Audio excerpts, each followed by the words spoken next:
بسم الله الرحمن الرحيم. الحمد لله على آلائه ونعمائه، والشكر له على جزيل فضله وعطائه. الحمد لله الذي أرسل رسوله بالهدى ودين الحق ليظهره على الدين كله وكفى بالله شهيدا. الحمد لله حمدا لا حدود له، والشكر لله إسرارا وإعلانا.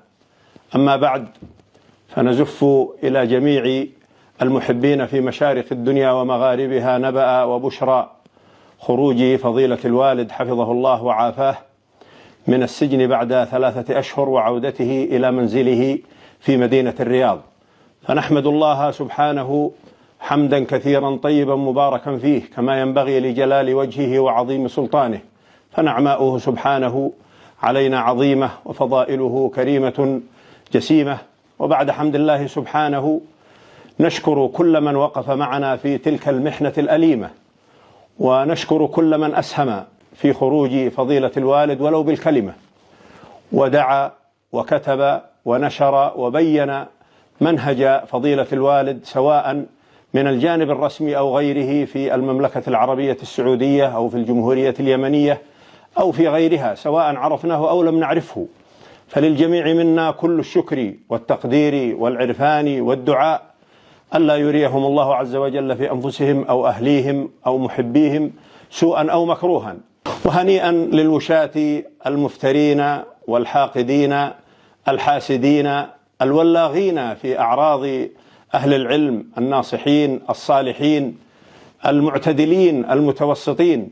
هنيئا للذين نخرتهم الحزبية المقيتة وشق عليهم ما من الله به وفضل به وتفضل به سبحانه على بعض عباده وبعض خلقه من النفع والقبول والتأثير، فسخطوا نعمة الله على بعض خلقه، نسأل الله السلامة والعافية، وتقمصوا قميص الناصح بوجه كاشح، ونسجوا من الخيال افتراءات يكذبها الواقع المشهود منذ عقود والمنصفون عليه شهود.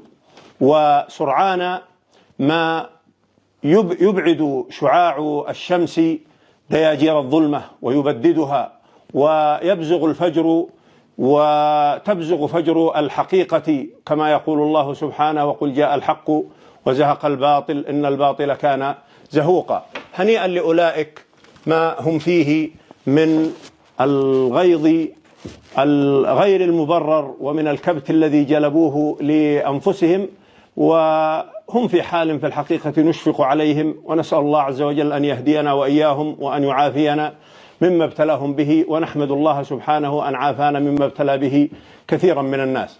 وليعلموا أن عاقبة الظلم وخيمة، وأن عاقبة الظلم أليمة، وأن مآل العباد إلى الحكم العدل سبحانه وتعالى، فعند الله تجتمع الخصوم، وحينها لن ينفع الندم، ويقول المرء يا ليتني يا ليتني. ولم نزدد بما حصل ولله الحمد إلا يقينا أن البلاء والابتلاء سنة دأب عليها الأنبياء والعلماء، وأن المحن في باطنها المنح، ويخرج المؤمن منها إن شاء الله أتقى وأنقى وأرقى. ولم يرتقي العظماء إلى قمم العلياء إلا على سلم الابتلاء. كما ازددنا يقينا ولله الحمد بأن المنهج الذي يسلكه فضيلة الوالد حفظه الله وعافاه وواجه في سبيله مشقة ولأواء منهج قويم وطريق مستقيم مستقن من الأدلة الشرعية والآثار السلفية والأفهام السوية المعتدلة الوسطية، بعيدا عن الأفكار المنحرفة، بعيدا عن الغلو والجفاء، بعيدا عن الإفراط والتفريط، وذلك من فضل الله سبحانه وتعالى. وأخيرا نؤكد على نصح أنفسنا وإخواننا وأحبابنا وأنصارنا بما ينصح به فضيلة الوالد دائما من الانشغال بالعلم النافع والعمل الصالح والدعوة إلى الله عز وجل بالتي هي أحسن بتوسط واعتدال، والانشغال بما ينفع في الدين والدنيا والبعد عن المهاترات، وأن يكون فرحنا بهذا الحدث العظيم فرحا منضبطا ليس فيه تجاوز للحد الشرعي، بعيدا عن المظاهر السلبية التي تعودها كثير من الناس في ظل هذه الظروف وهذه الأحوال. فالحمد لله الذي بنعمته تتم الصالحات وبذكره تزداد الخيرات. شكرا لربنا سبحانه، ثم شكرا لأحبابنا وأصحابنا وإخواننا وأنصارنا فوق كل أرض وتحت كل سماء، وسيعلم الذين ظلموا أي منقلب ينقلبون، وحسبنا الله ونعم الوكيل، ونستودعكم الله الذي لا تضيع ودائعه، والسلام عليكم ورحمة الله وبركاته.